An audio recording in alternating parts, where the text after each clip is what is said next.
Hello everybody out there on YouTube, and welcome to the third out of 5 events here for this week's Daytona Speedweek. I am Levi McIntyre, the voice of the NNSCRA Marvel Studios Cup Series, here to welcome you to the Gatorade Duels at Daytona. This is where we're going to determine the rest of the field for the Daytona 500 in 2 days. So, update. Apologize for that mishap with the picture of the first qualifying session. I knew Cole Deaver had gotten the pole, but the picture I got was from when David Rivera had the pole. But this is the official list right here, so we got that sorted out. But anyway, so a reminder, Cole Deaver, rookie out of Rockstar Racing, is on the pole for the Daytona 500 as long as he can keep his car away from the garage. If he can survive, he'll stay on the pole. The 3 drivers from this section of drivers that are already in via qualifying speed are, of course, Cole Deaver, Joshua Sakuli, and Paul Minnick. And we are going to determine 3 more drivers on where they finish in the duels for the Daytona 500. So the 3 highest go-or-go-homers in this race is locked into the Daytona 500. Same with duel number 2, which we'll talk more about that here when we get through this one. Each race 10 laps, so very short. No cautions. This is going to be an all-out free-for-all style of a Gatorade duel. Not something typically done, but something a little bit different, I suppose. But anyways, let's go ahead and get the command to fire engines for the Gatorade Duel number 1 race at Daytona. Drivers, start your engines! And there you have it. Also, don't forget, where these drivers finish will determine the field for the Daytona 500 on the inside line for the most part. But let's say if Cole Deaver somehow gets into a wreck and can't make it back out onto the racetrack for duel number 1, then he will have to start in the very back of the field for the Daytona 500. He'll lose his pole position, and it would go to the winner of this duel race. But we shall see what happens, as it's a 25-car field, same with duel number 2, so we shall see what happens.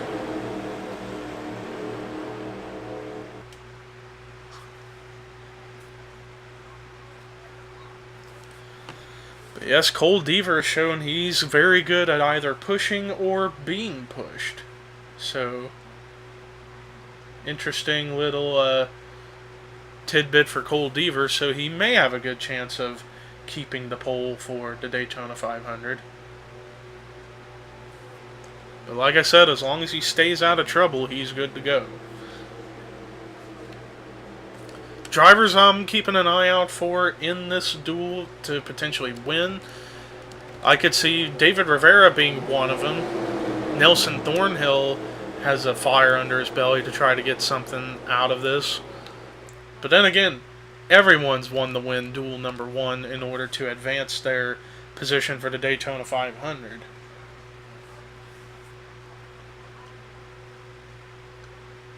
And now we are getting set for green flag racing for Gatorade Duel number 1. Pace car into pit road, which means it is time to boogity boogity boogity go racing.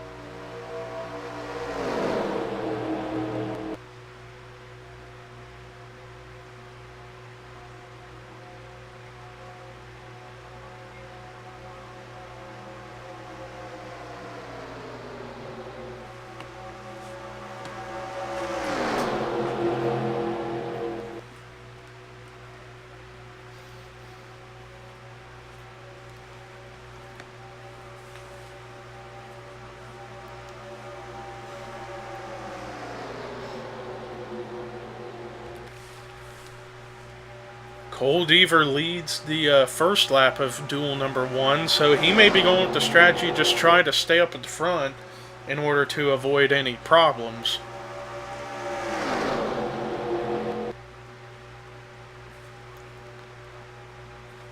But I see David Rivera was attempting to pull out a line to get a run on the 23 of Chris Dollarton, but no such luck.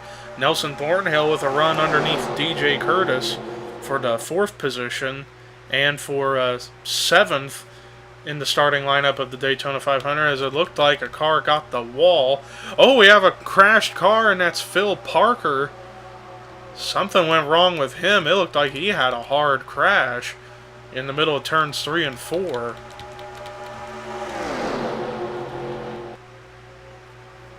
Tough break for the 4 car, Phil Parker, so he is officially out of the Daytona 500 contention to try to get in via finishing the duel, so he's done for. Tough break for the newcomer out of Stuart Haas. 3 wide for 2nd. Nelson Thornhill underneath Charles Sanford and Chris Dollarton. There you see all the tire smoke from the Phil Parker incident. I got a feeling the other one that was in that was Joshua Sekuli in the 11.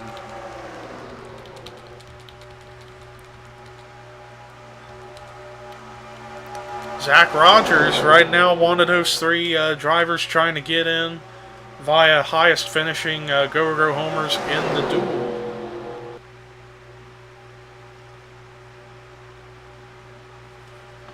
Right now, I believe the 3 highest go-go homers that are in via finishing highest in the duel right now are Rogers. Looks like Charles Jackson is one of them, and Jesse King in the 51. So right now, those are the 3 that are in the clear. Right now, up at the front, Nelson Thornhill has the lead as he just went by Cole Deaver for position. So right now, oh, Rogers with a run, and he is there. So now Zach Rogers trying to take the lead over. This is where things are going to start to get really dicey. And I guess after the Phil Parker Joshua Sekuli incident, it really separated the pack into 2 different groups.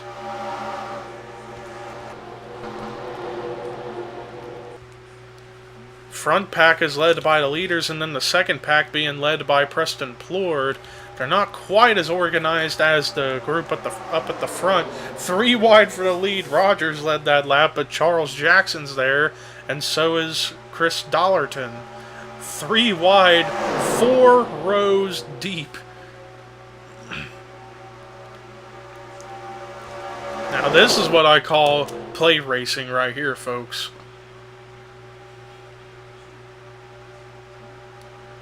Right now, Dollarton has the position, but now Jesse King in the 51 out of Tweenix is trying to make his presence felt, as right now he, Rogers, and Jackson are the 3 highest of the go-go homers to make it in via finishing highest.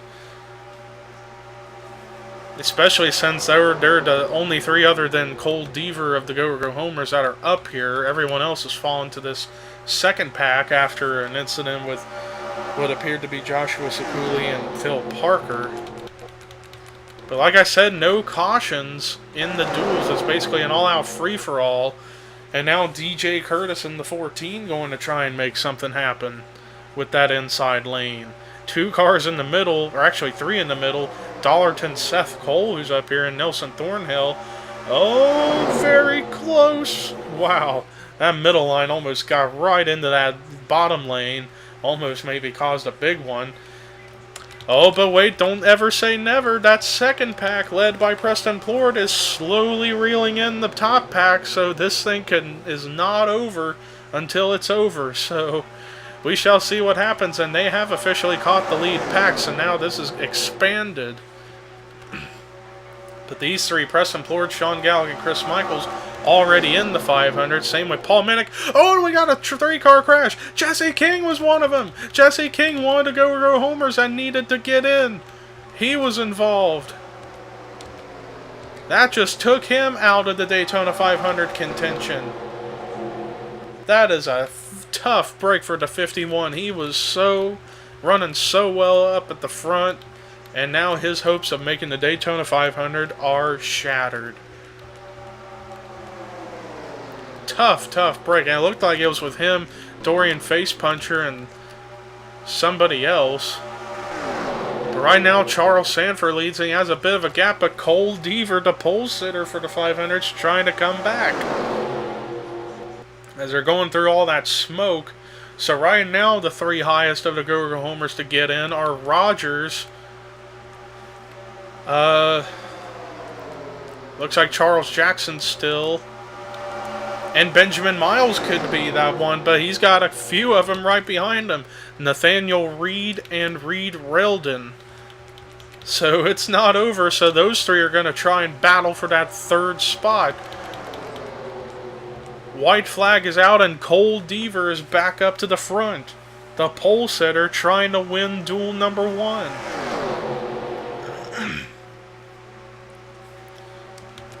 Nelson Thornhill with a run on the inside for second underneath Sean Galligan. They're going to have to hope to try and reel in the 92 in that draft. Although Thornhill goes up high, not a smart idea, because that bottom lane gets such a run. And here comes Sanford. I think as a result of that, that just confirmed it. Coming out of turn number 4, checkered flag is about to wave. Cole Deaver started the Speedweek yesterday by getting the pole, and he wins duel number 1 in the Gatorade Duels at Daytona. Great job for that 92 Rockstar Racing upstart.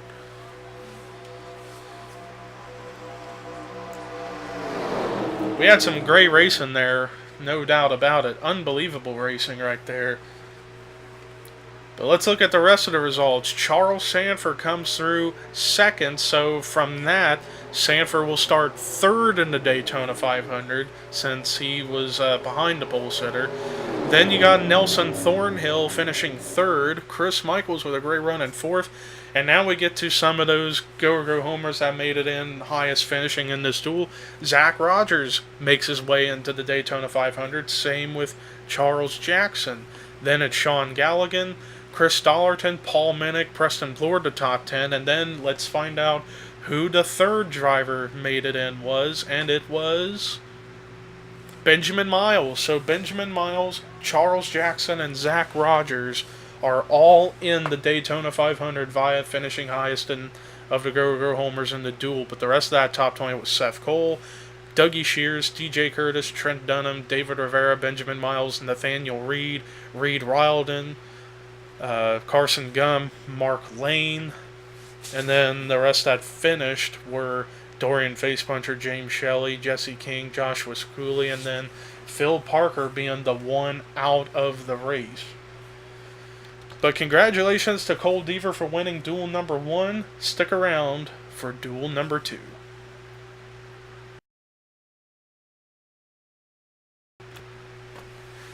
And welcome back to the Gatorade Duels after that small few second break as we're getting set for Gatorade Duel number 2 to determine the rest of the outside line for the Daytona 500. So, scenarios. James Qualls is already in the 500 via qualifying second, so he still will get to start second if he can stay out of trouble, just like Cole Deaver did. The three that are already in from this lineup of drivers that are in via qualifying speed are Oscar Anderson, Tim Fiegel, and Zachary Fitzwater, so they're safe. Everyone else that is not locked into the Daytona 500 is fair game. Back to the same style, the three highest is in. So with that said, let's go ahead and get the command to fire engines for duel number 2.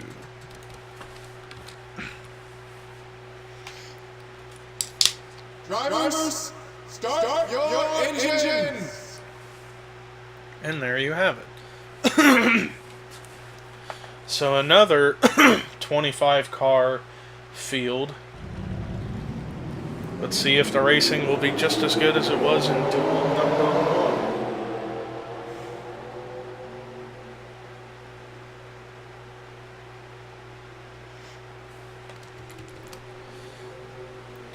pace car, bringing him around for the one pace lap around the racetrack before we get to racing.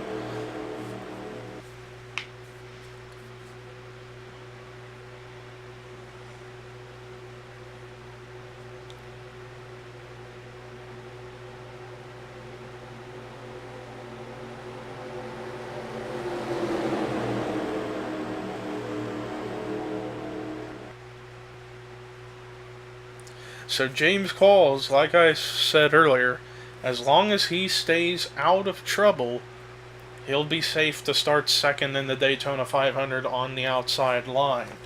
But also, if, and only if, he runs into trouble and he can't continue the race, then he will have to start in the back.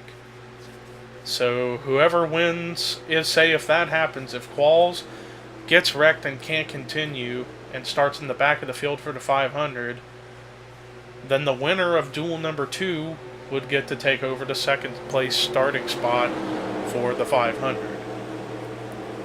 So we shall see how this goes down. 10 more laps here at Daytona. And then after this we got 2 more events left of Speedweek. Tomorrow being the final practice session, which there won't be any commentary for. It will be just 5 minutes of watching the cars, see how they do with some music. So the next time you'll hear me commentate will be for the 500 itself on Friday. But it's time to boogity, boogity, boogity, go racing for the second time tonight.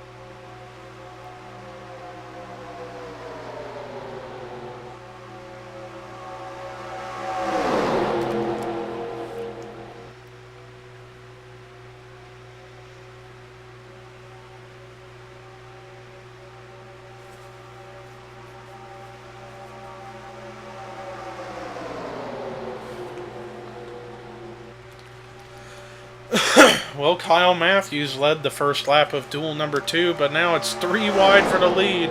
JT Bryan in the middle, but Dylan Pote with that run on the inside with help from Jessica Sheldon, Rafael Leduc, among many others, as it's 3 wide everywhere. Dylan Pote now trying to block all 3 lines in order to keep the position, but it didn't quite work for the bomb because here comes Sheldon. Jessica Sheldon with the run on the inside. I can tell if this is how the racing's going to be for duel number 2, it's going to be hard to determine who will be the 3 Go-Go homers that are in via finishing highest in this duel. But right now, Sheldon has the top spot with 8 laps to go here in duel number 2, and now second place is going to Joshua Collard in the 43 as Rafael Leduc moves up to the middle line. Don't know if that's a very smart idea, but we'll see if it can work out to his advantage as Sheldon slams the door on the 43. Oh, and we got a crash! Oh, this is a multi-car incident. Andrew Rich was involved, Kyle Matthews, Oscar Anderson, one of the go or go homers, but he's still driving on track. But Andrew Rich, I believe, was one of them who wasn't already in the 500, so this might as well just taken him out of any opportunity to make the 500. Dylan Young was involved, and he was hoping to win this duel to keep his momentum of Speedweek going from the Bud Shootout, and that has really separated a lot of cars. So now we're down to only probably 10 cars up here in this lead pack to fight for the win, and Sheldon has the position at the moment. Anthony McCrory was also in that wreck, same with Kev Shear, but luckily they're all already in the race. Fitzwater and Fiegel, I think, are already in.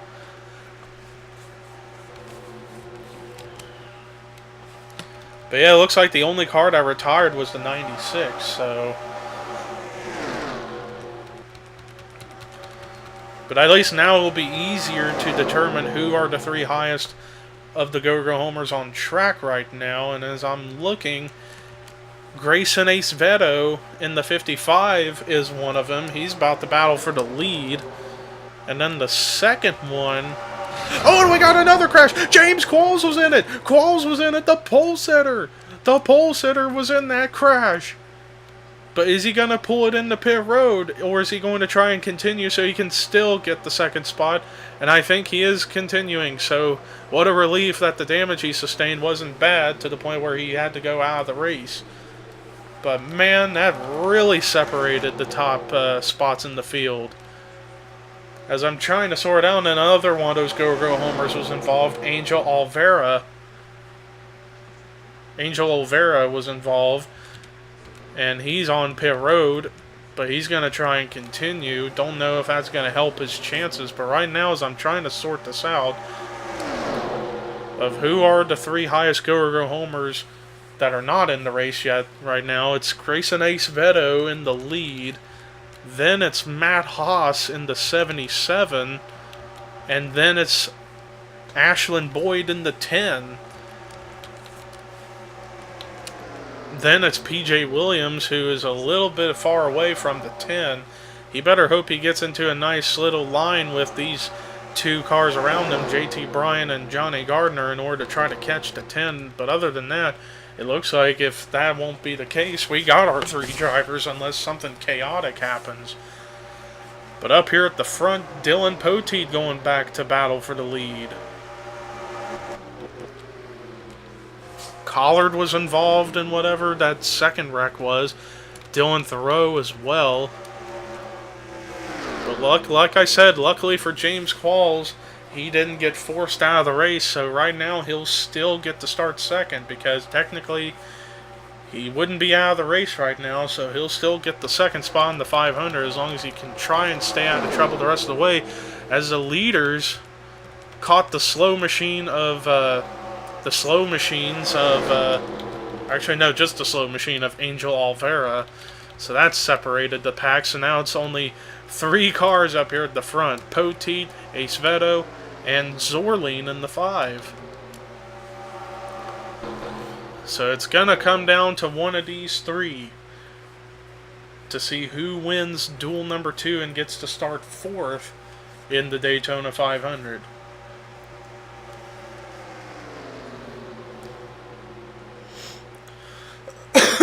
Excuse me.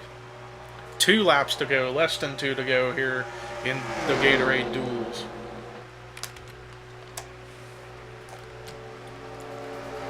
But they're about to approach the slow machine of Joshua Collard. Let's see if he holds up anybody. Oh, he holds up Poteet. And that, I think, just gave the race to Grayson Ace Veto in the 55. Oh, and Rafael Leduc got the wall as a result of making contact with the 43. Luckily, the 43 had already made it down to the apron before anybody else could run into there. Oh, wait a minute. Collard, what are you doing? Very dangerous for that 43 to try to get back going backwards when there were still cars on their way. But the white flag is out and Grayson Ace Veto leads by over a second and a quarter over Poteet, McIntyre, Zorleen, and Shelton.